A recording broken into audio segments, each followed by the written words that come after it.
Poď so mňou vyskúšať Protector Wax, novinku od značky Koch. Môžeš ju aplikovať buď rozpraškou alebo normálnym napeňovačom na vapku.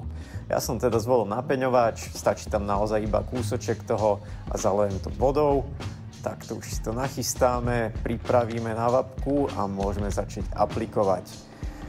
Koch tvrdí, že Protector Wax je prémiový vosk, ktorý dodá laku oslnivý lesk, dlhodobú ochranu a perfektný vodeodpudivý efekt bez kompromisov.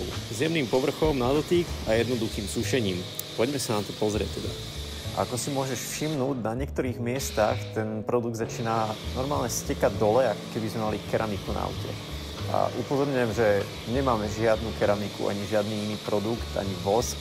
Stačí ho takto aplikovať na celú karosériu auta a nechať ho chvíľočku pôsobiť.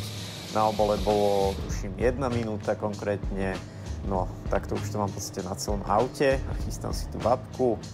Čakám teda tú 1 minútku. Môžete vidieť, naozaj tá karoséria aj tie čelné sklo vyzerá, keby sme tam dali keramiku. No a už teraz začnem s oplachom. Produkt ide dole naozaj jednoducho a čo sa týka hydrofóbnosti je jasne viditeľná. Vidíte, že proste tá voda odteká preč. No a ten blesk je takisto pekne viditeľný, auto sa normálne rozžiarilo.